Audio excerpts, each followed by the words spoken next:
Hello and welcome to another episode of Game Theory, the #1 MMA DFS prep show in all of the land. I'm your host, Monk, aka the Monk Magician, and in this very episode, guys, we've got 11 fights to break down from the incredible, the absolutely amazing UFC Vegas 69, headlined by Erin Blanchfield and no longer Talia Santos, but Jessica Andrade instead. Guys, before we get started, hit the like, hit the sub on this channel. Almost at 420 subs. You guys are killing it.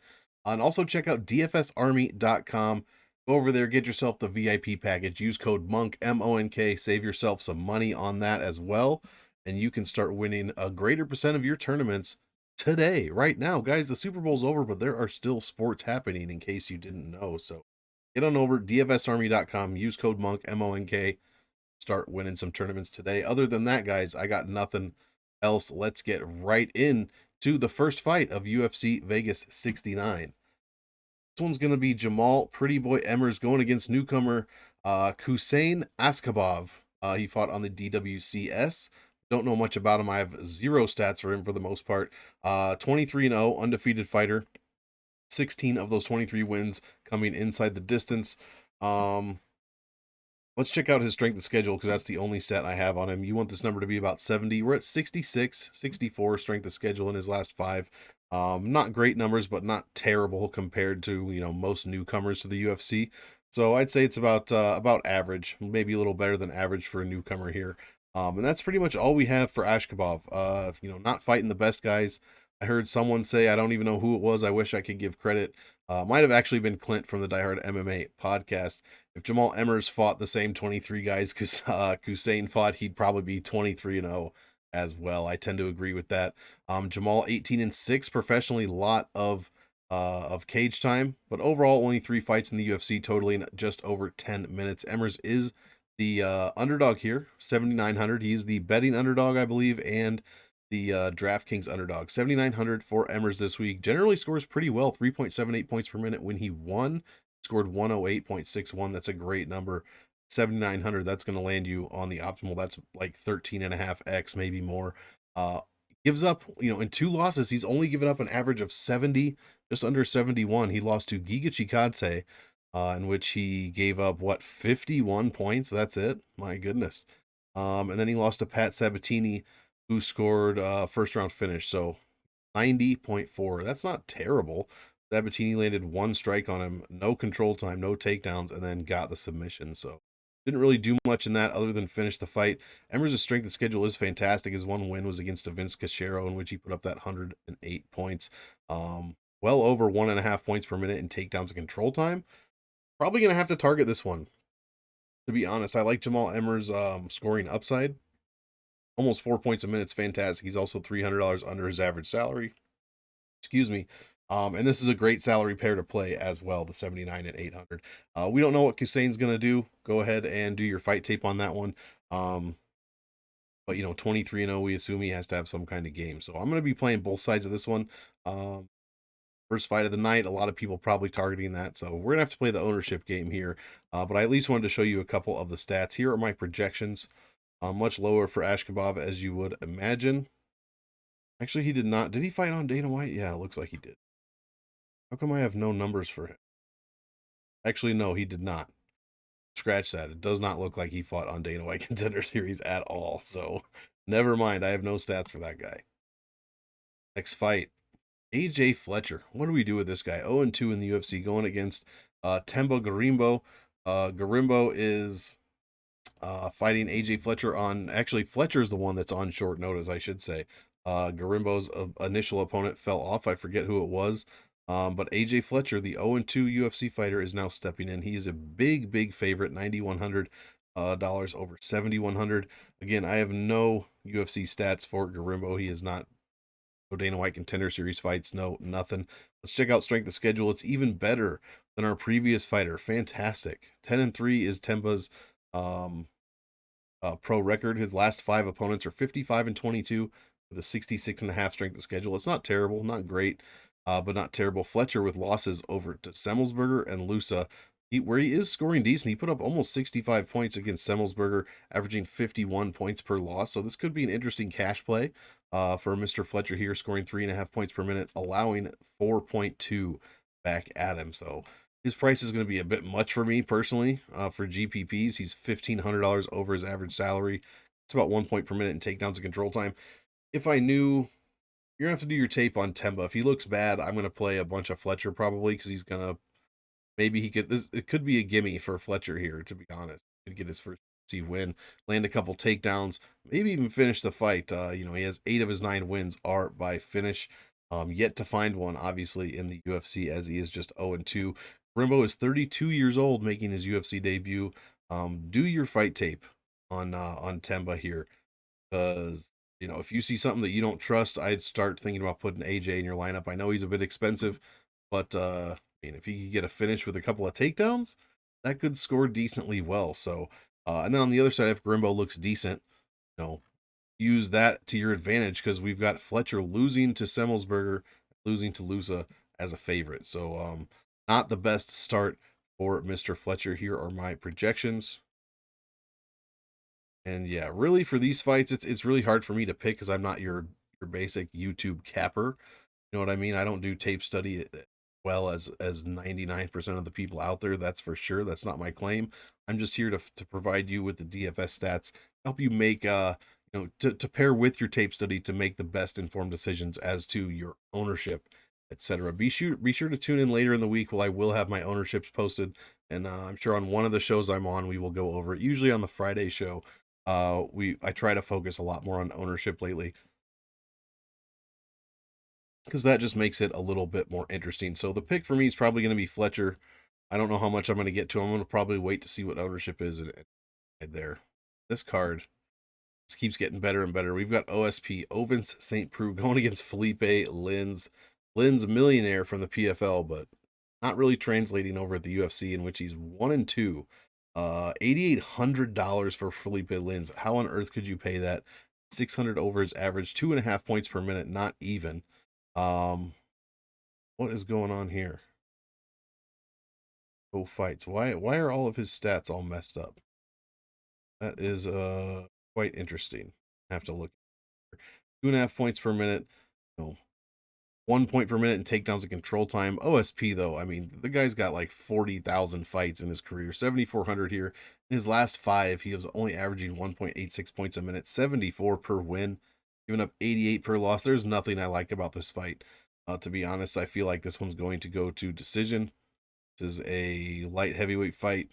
Let's see, 1, 2, 3, 4. Only 4 of their last 8 fights have gone to decision. St. Preux has been knocked out twice, once by the champ, once by Tanner Boser, and then he KO'd Alonzo Menafield. My goodness. Lins with his only UFC win being over Marcin Prachnio, who's also on this card. I don't really like that at all.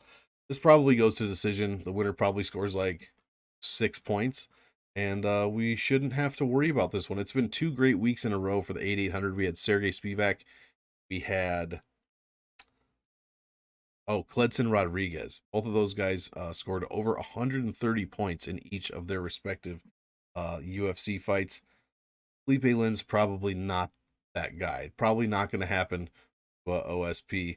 I mean, these guys are combined, 76, 77 years old. I mean, this one's probably going to decision. Low scoring affair. I'm not going to be playing hardly any of it. Next fight, another one I'm not going to be playing hardly any of. Lena Lansberg, still doing it. She's a month away from 41 years old, going against Myra Bueno Silva, who's on a nice little run here. She's 3-1-1 in her last 5 UFC fights.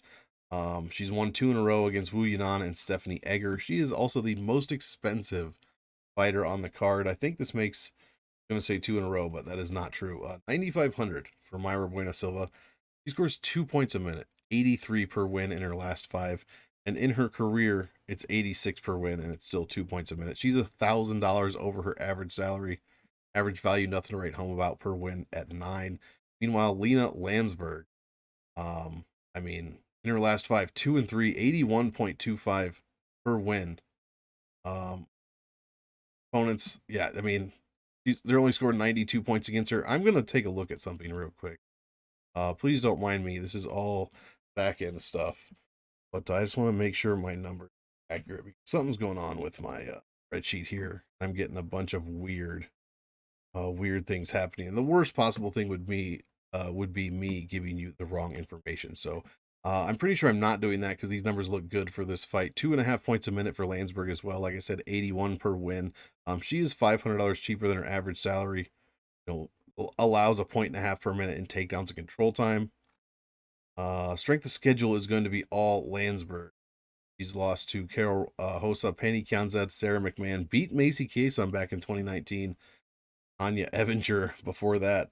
Where I said Bueno Silva beats Egger, Wu Yanan, and Mara Romero Morella. Here are my projections, very low as you would imagine.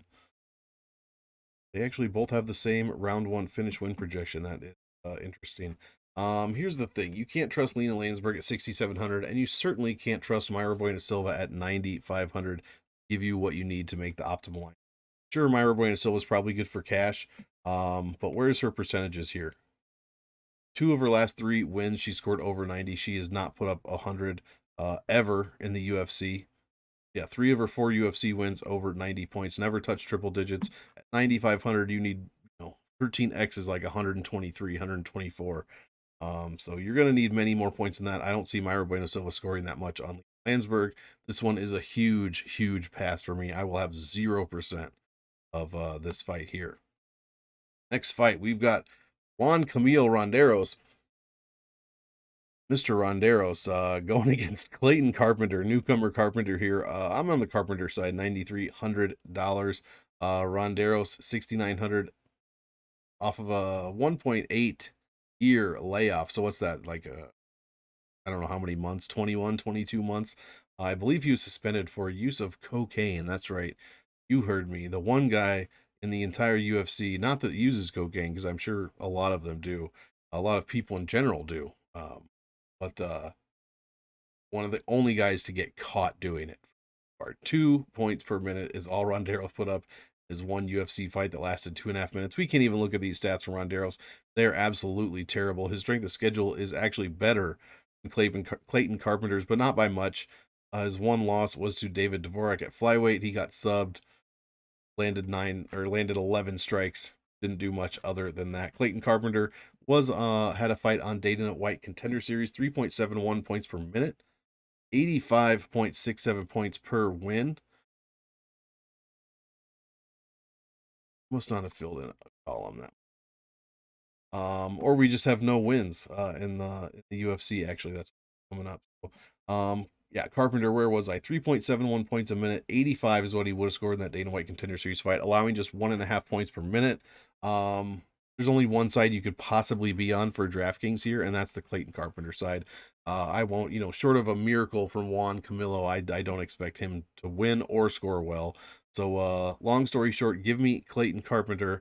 To get it done here, probably inside the distance at 9,300. He's the second highest salaried fighter on the entire card. I will have some of him, especially since I don't need to play Myra Bueno Silva. I can play a ton of Carpenter if I want to. I just think he probably runs through Ronderos here. Do your fight tape. This is flyweights, but Carpenter should be the bigger, stronger, longer reached guy. Excuse me. And also at 6-0, he has one more pro fight than Juan Camilo Ronderos. So 11 fights total between these guys. Next fight, Evan Elder going against Nazim Sadykhov. Man, I don't know. These fights are not good, guys. Sadykhov coming off a Dana White Contender Series fight in which he would have scored 4 points a minute and 91 he would have put up in that win. Allowed over 1.5 points per minute in takedowns and control time, but Evan Elder in his one fight, I believe against someone, Preston Parsons. I almost said Johnny Parsons. Shout out to Lou Betya. Well over 2.2 points per minute. Takedowns and control time is what he allowed. He just got messed up that whole fight. 1.69 points per minute. He allowed over 5 points a minute. Preston scored 108 on him. Honestly, I'm probably going to be on Nazim. I like he trains he trains with Matt Frivola with Longo and Weidman MMA. Great camp over there, obviously. I mean, how could you not love those guys? I guess if you're like an Aljo hater, then you probably don't like those guys, but that's not the case for me. So yeah, Nazim training with Matt Frivola over there, 3.9 points a minute. I already said that. Blah blah blah. What's the strength of schedule? Poor, very poor for Nazim. 52.78 opponent win rate in his last five. His last five opponents are a total of 19 and 17. Strength of schedule is 57. But you'll notice these numbers are all green, meaning that they're the better numbers out of the two, because Evan Elder's strength of schedule is even worse than Nazim Sadykhov. Elder's last five opponents are 36 and 36. His strength of schedule is 51. Just really bad. You can't really trust Elder. He is hard to put away, though. Never been finished in his career. This one probably goes to decision. I don't know. Maybe Sadykhov can find that chin, find the button, and knock out Elder. Who knows? But it seems like he is difficult to submit. Not even really, only one submission victory on his record, so that's not really a path I'm expecting. I'd more expect the KO or decision. So there you go. If you can play the double chance, see what that number is for KO or decision for Nazim. But I'm gonna pick Nazim to win. I'll probably be rostering him a decent amount in DraftKings. I probably won't have much of Elder at all. He's just gonna have to prove it to me. I know I say this about at least one fighter every week, but he's gonna have to prove it to me before I go out of my way to roster him, especially at 7,600. There's a bunch of cheaper options this week that have much higher upside, in my opinion, that I would like to choose from. So we will get there. The only thing I like about Elder is that apparently he trains out of Hillcliff. See his gym over there. Next fight, Jim Miller, still doing it, 39 and a half years old, going against Alexander Hernandez. Hernandez coming in on short notice, it should be noted. 8,900. A bunch of these short notice guys are favored. Usually short notice guys are people we don't know, never fought in the UFC before, or a very limited UFC experience. This week, it's Alexander Hernandez. It's it's AJ Fletcher, and then it's our main event, Jessica Andrade. All three of those fighters coming in on short notice. Jim Miller, it should be noted, 2 out of his last 4 fights has made optimal. He's usually a dog, and this week is no different. $7,300. He's very cheap this week. 2.66 points a minute average in his last 5 fights. 97.52 points per win. Average value per win is actually working, so it must be working just fine. I'm just tripping. 11.66 average value per win, which is pretty high, especially for someone at 39 years old. And he's $800 cheaper his average salary over the last 5. I mean, average takedown and control time points, 0.8 points a minute. And he was out here putting people down. And, in the second round, put down Gonzalez, Mata, and Cerrone all in the second round. So very interesting that Jim Miller turns 38, 39 years old, and he starts finishing guys in the second round. Meanwhile, Alexander Hernandez does have the better strength of schedule, but it's very close between these two guys. It's very comparable. Hernandez 2-3 in his last 5, losing to Moises Moicano, Money Moicano, I should say, and Billy Q, with wins over Chris Gritzmacher and Mike Breeden. So they are wins. They are finish wins where Alexander did look good, but those are not good opponents, in my opinion. Here are my projections. Aggregate UFC career finishing percentages. Yada yada yada. Yeah, I don't know about this one. I don't know. I feel like you have to play Jim Miller because he's very cheap and he could get it done early. 3 straight wins in the second round. This is his best competition that he's fought probably since Joe Selecki back in 2021. With Alexander Hernandez here, the saving grace for Jim Miller is, like I said, Hernandez is on short notice. Short notice replacement fighters win 36% of the time since January 1st of 2021. Hernandez's numbers aren't terrible. He hasn't made the optimal lineup in any of his past 4 fights, despite putting up 3.35 points per minute and 109 per win in his last 5, like I said, over Breeden and Gritzmacher. 109, almost 110, giving up less than he scores, which is good, and only allowing 91 points per loss. He's 360 over his average salary, average value of 11.5. So very similar numbers here to Jim Miller, with just 10 points higher DraftKings upside, and a bunch almost a full point higher on points per minute. Not really expecting a ton of takedown and control time here from either guy. Probably more of a stand-up battle. Both guys have knockdowns in their last 5 fights. Let's see. my last 5 statistics. Here we go. Takedown defense is abysmal for both guys. 63 for Hernandez, 55% for Jim Miller. Hernandez does control over half the grappling time, while Miller's 7%. I'm probably gonna pick Hernandez to win. Like I said, this is Miller's best competition since 2021, where he lost. Was it a win or a loss? Lost to Joe Selecki. So I think Miller's beating the guys he's supposed to beat and losing to the guys he's probably supposed to lose to at this point. And I think Alexander Hernandez at 30 years old is a guy that Miller is supposed to lose to. So I'm gonna pick Hernandez to win. Pick Hernandez to win by decision, probably. And let's see, he has no decision wins in his last 5. 66.87 is his average points per decision win for. So not really something I'm looking forward to. I'll probably be lower owned on Hernandez than the field, and I might be a bit higher owned on Miller just in case we see that Jim Miller second round finish. Would be kind of incredible, to be honest. Next fight, Josh Parisian. Wow, I mean, last week it was Parker Porter, Justin Tafa. This week, Josh Parisian and Jamal Pogues. These guys really, the UFC really has to stop spoiling us like this. It's Josh Parisian against Jamal Pogues. Pogues was on the Dana White Contender Series, and now he's 9K. I mean, what do we do with this fight, guys? Is this one that we have to roster? I mean, I think it is because it's a heavyweight fight, low level, heavyweight, high variance. I mean, Tafa came out. No one picked Tafa last week. A few people did. That's it. And then he comes out and just deads Parker Porter in under a minute, I believe it was, getting him a quick win bonus. Maybe it was just over a minute. I don't remember. Either way, ridiculous. The same thing could happen here with Josh Parisian, who's $7,200 this week. Scores 3 points a minute, 100 points per win in his last 5. Allows 5 points a minute, and when he loses bad. Gives up 115 points in his UFC career per loss. That's going to be to Dontel Mays. That's going to be to Parker Porter. Both of them, actually, Mays finished him in the 3rd round. Wait, how is he giving up so many points per loss? And he gave up 76, 106, and then he gave up, okay. Man, guy's just putting it on Josh Parisian, that's for sure.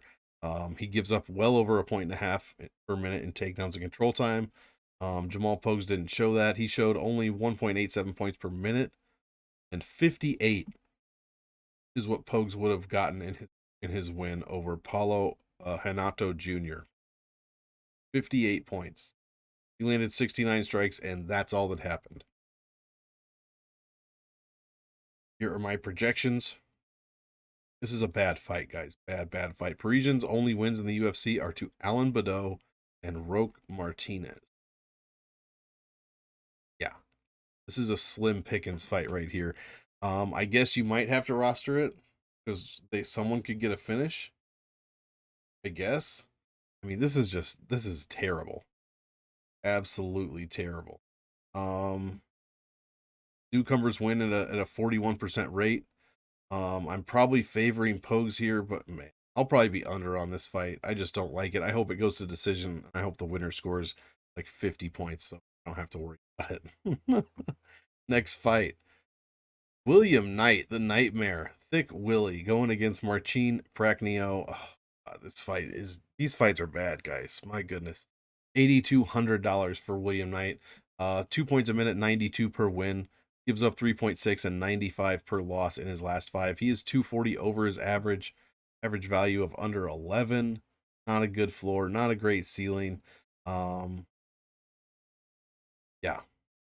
Who have we beat? We're 2-3 in the last 5 with losses to Devin Clark. He got KO'd by Devin Clark, who doesn't finish anyone. Lost to Maxim Grishin, lost to Dawoon Jung, beat the Water Buffalo, and beat Alonzo Menafield. Meanwhile, Marcin Prachnio scores a point better than William Knight. This can't be right. This can't be right.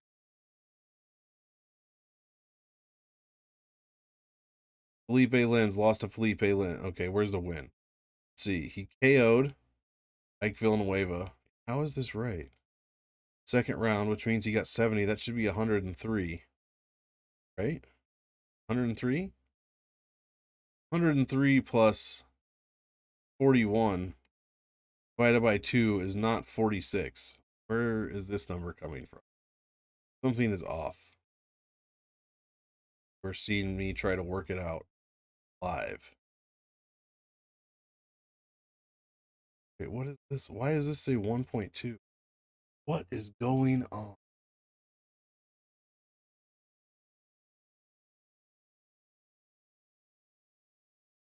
Something's happening and I don't understand it.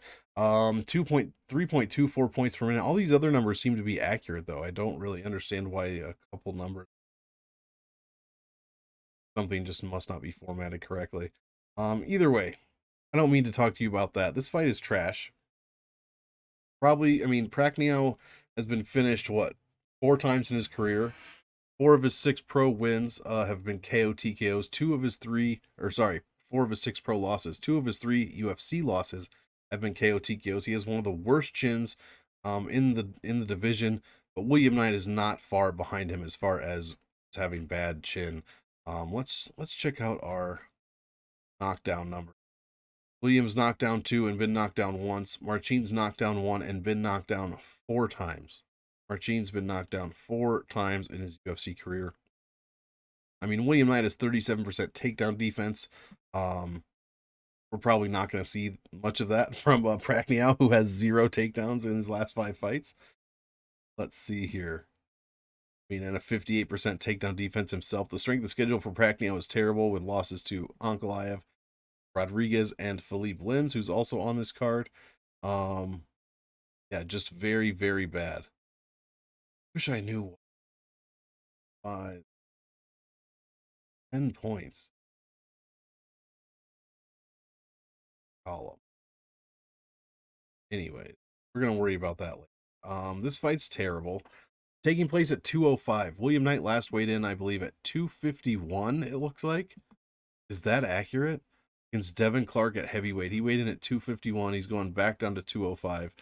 These guys are both 34 years old. I'm going to go with William Knight because I don't trust Prachnio's chin. He could literally get touched at any time and go down.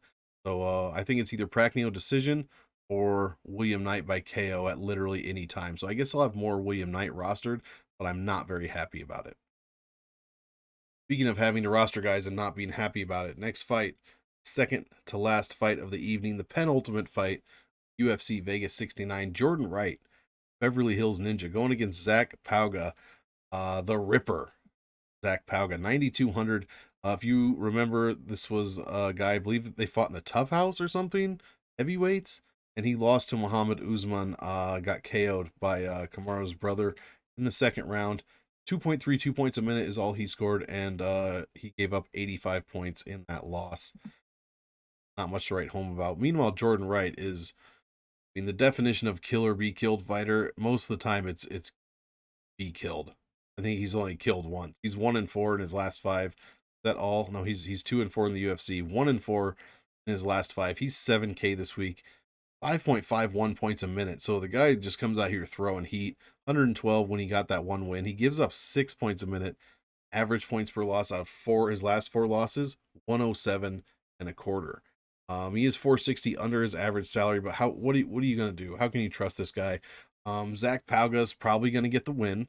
Could literally KO Jordan Wright at any second. Probably the sooner is more likely than later against Jordan Wright. But Jordan Wright's going to be the taller fighter, the longer fighter for the most part. Wright's fighting up a weight class from 185 to 205, and Pauga is going down to light heavyweight. He last weighed in at 239. He's going down to light heavyweight. Going to be interesting to see what happens. Jordan Wright somehow scores 2 points a minute, takedowns and control time. His only win in his last 5 is to Jamie Pickett. So the strength of schedule here is decent for Jordan Wright. It's at the 70 mark, but it's at the 70 mark for Zach Pauga as well. I'm picking Pauga probably to finish Wright, but I will have more Wright than I'm comfortable with, especially at $7,000 for this huge DraftKings upside. If Pauga's a fraud, and with 6 pro fights, that's all he has, 6 fights, Jordan Wright could expose him as the potential fraud that he could be. But if Zach Pauga is not a fraud, and even if he's just over the level of fraud, he could just obliterate Jordan Wright, because Jordan Wright has probably the worst chin on the entire card. So really have to play both sides of this one. I'm picking Pauga, probably with a first round TKO finish, maybe early second round. But Jordan Wright, like I said, if Pauga is a fraud, Jordan Wright could just dead this guy as well. So give me a bit of both here. Pick is probably going to be Pauga. Thank God we're at the main event of the evening because I don't want to talk about this card anymore. And unfortunately, it's only Tuesday. I have a bunch more content to do, so that wish is not going to come true. Short notice replacement. Jessica Andrade going against Erin Blanchfield. As I said in the beginning of the video, she was supposed to fight Talia Santos. Talia drops out due to visa issues for her husband or something and her cornerman.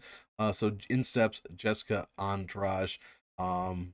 Women's flyweight. This is a weight class that you cannot look over. This is going to be my most exposed fight on the entire card. It's not even going to be close, to be honest. Probably the Wright and Pauga fight will be second. This one will be number one with a bullet. 100% of this fight, easy. Erin Blanchfield's easily my favorite underdog. Jessica Andrade easily could have the best value on the entire card if she's 120 points at $8,500. These numbers are nuts. Andrade 4.89 points a minute, 116 in her last or per win over her last 4 wins. She's given up 3.66 points a minute though, and she gave up 138. Valentina Shevchenko took her down a bunch of times, I believe 7 times. Turns out that's Erin Blanchfield's path to victory. So is Blanchfield the same as Valentina Shevchenko? No, but she's also only 23 years old and we have no idea how much potential she has through the roof. Andrade is right at her average salary. Her average value is over 12, and she's outscoring her opponents by 1.23 points a minute. Her numbers are off the charts, guys. She scores better than any strawweight, any flyweight that exists, most likely, according to the stats. She scores almost 4 points per minute just in striking. 4 points per minute just in striking. That does not count knockdowns. With knockdowns, she's 4.25 points. Takedowns and control time, she's 0.7 points. Let's go over to Blanchfield, who has even better numbers almost everywhere than Andrade, except for one category, which we'll get into, and it's kind of an important one. Blanchfield, 5.81 points per minute, number one on the card, 114.9 so far per win in her UFC career. She's made optimal lineup 3 out of 4 times, where Jessica's only made it 2 out of 4.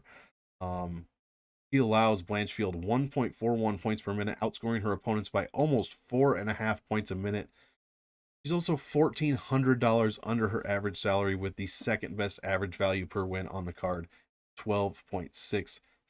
These are numbers that can easily make the optimal lineup. 100, all 4 of her wins have been over 90. 3 of them have been over 110. She's over almost 2.5 points a minute in takedowns and control time.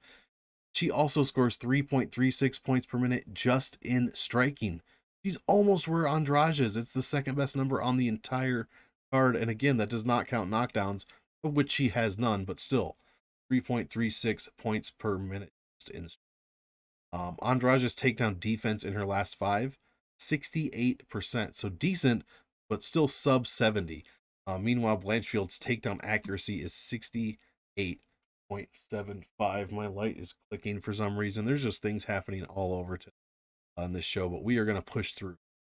We're on the last one. Blanchfield, 11 of 16. This is what I was looking at. 11 of 16 takedowns so far in her UFC career. Andrade coming off 3 wins to Lauren Murphy, where she just battered her for 3 rounds. Amanda Lemos, standing arm triangle. Cynthia Calvillo, she KO'd her just before the round ended, round 1. Her only loss to Valentina Shevchenko, where she got absolutely worked on. Meanwhile, Blanchfield's with wins over Alpart, Maverick, JJ Aldrich, and Molly and McCann being probably the most impressive one. Here's the category where Andrade is much better than Blanchfield, and it's going to be strength of schedule, and it's not going to be close. You probably could have guessed that. Jessica has I think, the best or second best, I don't remember, strength of schedule on the entire card. Her opponent's win rate in her last 5 is 79%. Like I said, you want these numbers at about 70. She's well over in all categories. Her actual strength of schedule, 76.5, while Blanchfield, 67.77. So not bad for Blanchfield. She's sub 70, though, every category. Here are my projections, extremely high as you would expect by those raw DraftKings points numbers and average points per win numbers I gave you a little bit ago. I mean, every number here just jumps off the page, guys. Absolutely love it. I think this fight probably finishes.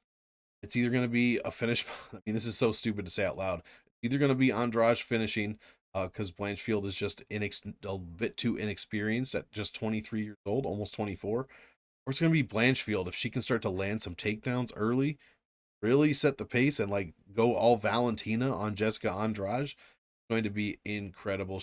The winner is going to score very, very well. I think I'm going to be close to 100% ownership on this fight, most likely.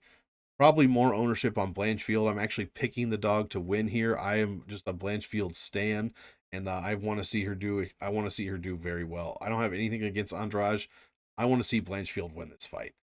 I think that would be super exciting. I think Blanchfield one day has potential to hold the title. I don't know if she's on her way now or if she needs a few more years, but either way, this fight's going to be huge in her development overall as a fighter, and it's only going to help her in the long. I'm excited for this one.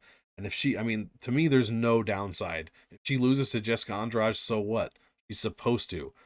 She's fighting the toughest fighter in two divisions, basically, not named Valentina Shevchenko. And she's only 23 years old. So this is a no-lose situation. This is a lot like Volk last week. This is one of the highest value per win fighters on the entire card. One of the best scoring fighters on the entire card. Has a fantastic record. And is a pretty big underdog.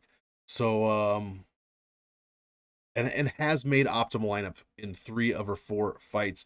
It seems like fighters that make optimal lineup tend to continue to make the optimal lineup. It's almost like they know how to do it. I know it's not in their mind at all. No one fighting is thinking about DFS ever. But for me, it's almost like they know how to get there. They know how to achieve what they have to achieve, and their achievements put them on the optimal lineup more often than not. So I'm not making that mistake and fading a big underdog like that with huge value potential ever again. And so I will be well over the field on Blanchfield. I'll probably be over the field on Andrade if I had to guess as well, but I will be 100% on this fight for sure, especially since all the other fights are terrible this week. So guys, we did it. This is the only one that brings me any excitement. I assume you can tell the tone of my voice has gone up a little bit. This is the fight that I will be staying up for to watch. Only a couple more things. Let's take a look at M.O.N.K's picks for UFC Vegas 69. And last week we didn't do terrible. We went 8 of 4. Both me, my human monk picks, and M.O.N.K all went 8 and 4. This week, 11 fights. I have not made my picks yet. As you can see, these are all empty. So it's only Tuesday. I have not made my picks yet. But here are M.O.N.K's picks as they stand. Jamal Emmers, decision. AJ Fletcher, decision. Felipe Lins, finish. Interesting. Myra Bueno Silva, decision.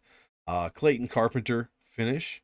Nazim Sadykhov, finish. Jim Miller, finish over Hernandez. Wow, that would be a slate breaker at 7,300.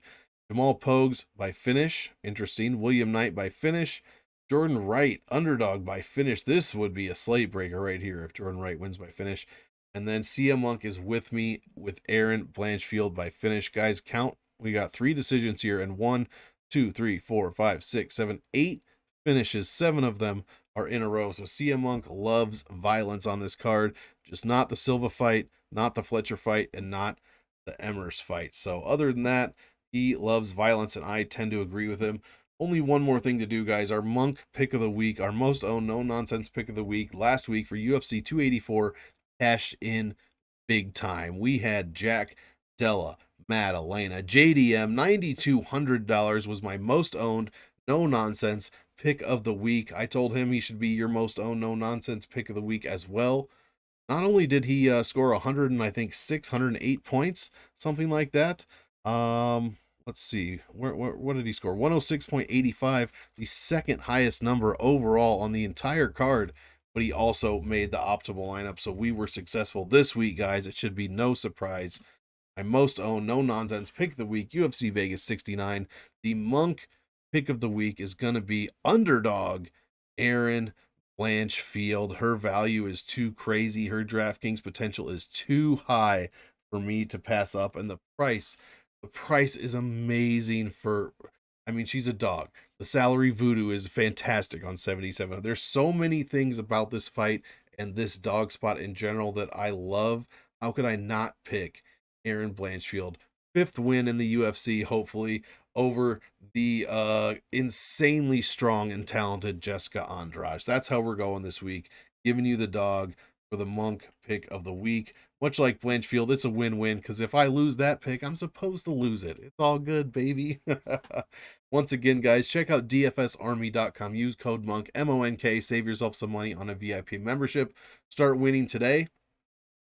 Guys, that's going to do it. As usual, I want all of you to enjoy the fights. So, enjoy, and we will see you in the next one.